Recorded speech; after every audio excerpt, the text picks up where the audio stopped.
What's up, my dudes? I'm Lego Gun Builds, and I got a Ninjago video for you guys today. But before we get into that, I just want to say that I have created a new gaming channel. So if you like games, consider subscribing, checking it out. I will leave a link right now, and it's called Lego Gun Plays. I hope you guys check it out and enjoy it. And without further ado, let's get into this video. So later this year, Ninjago will turn 9 years old. Can you believe that?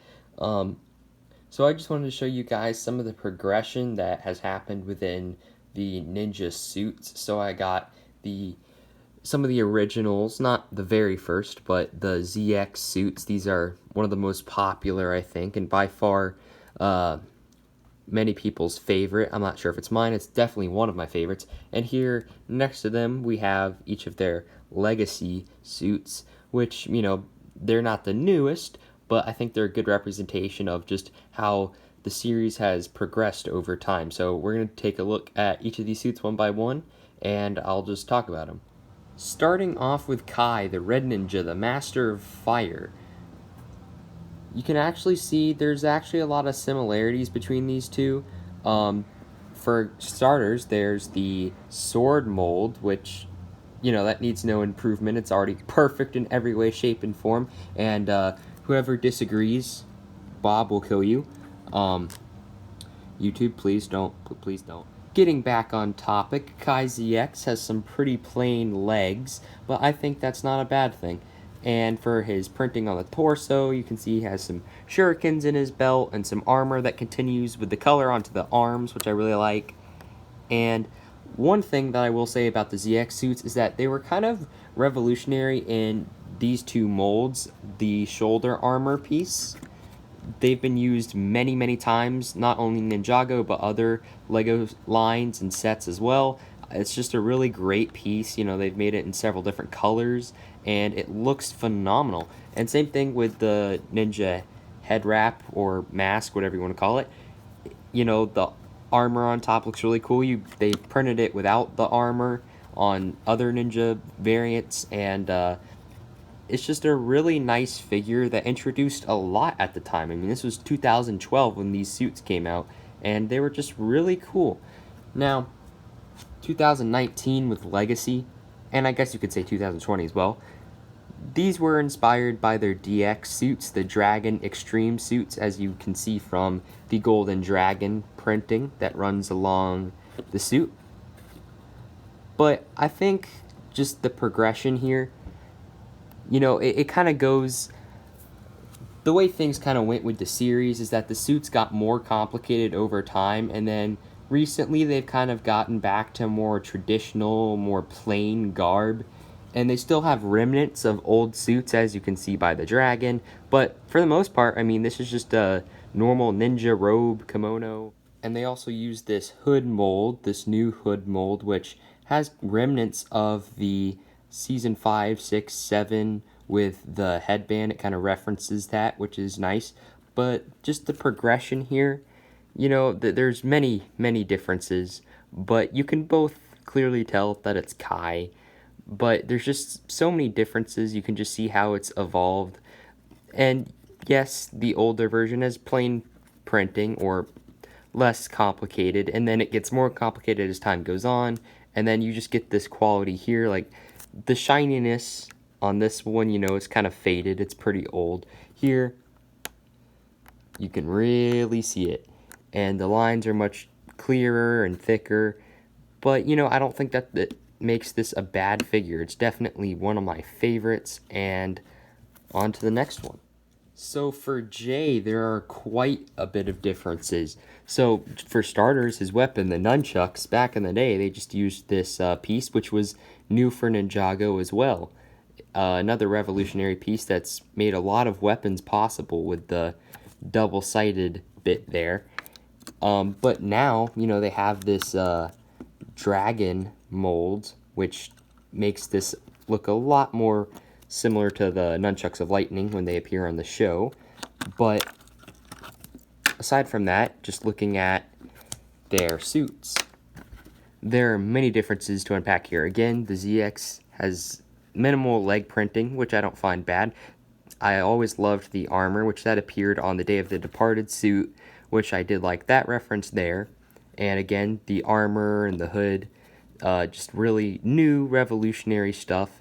This J figure was really plain, but at the same time, I have a lot of good memories with it. It was really cool.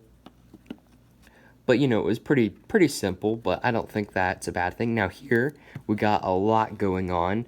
We got a little bit more complicated of a suit than Kai.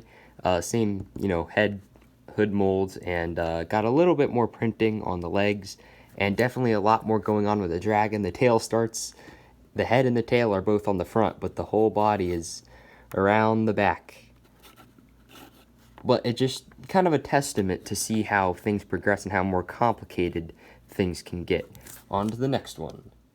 Zane here, just right off the bat, his shurikens, these don't have any indentations on them, while these quite clearly do. Just another testament to increased quality in LEGO minifigures over the years. Again, the printing is a bit fainter here, just because it's older and less of quality here. It's very thick, and you can also see it just shines, the dragon just really shines out, and, it just kind of shows how the printing quality has changed. Although, modern LEGO, a lot of times the prints are very faint, even more so than older ones, which is somewhat annoying. But in the case of Ninjago, I don't think that's really an issue. Again, same thing with the hoods and the armor here.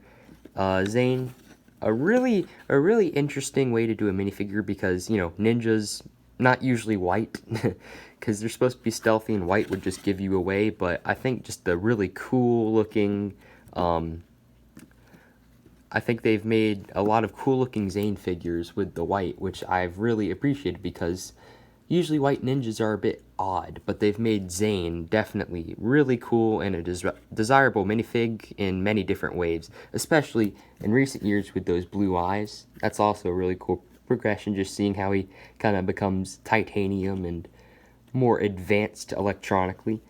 On to the next one. And finally, we have Cole, and right off the bat, we have this eyesore that is the Scythe of Quakes. I do like the old version better.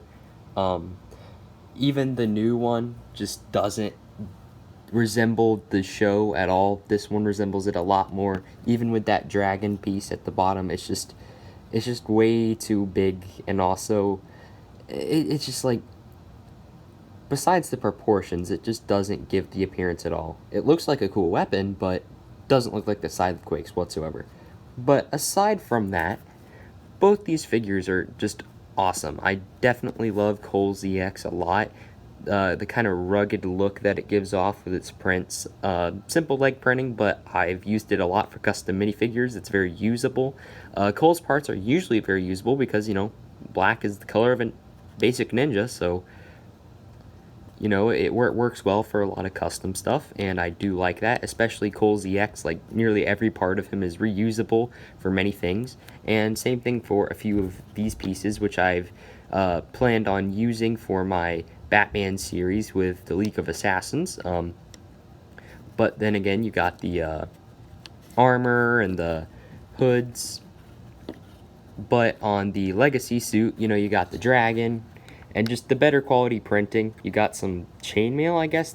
I've never really understood what that is. I guess it's chainmail armor or whatnot. And also, you can really see on this suit that they have changed Cole's color palette a fair amount, because back in the day, he was just like black and a little bit of brown.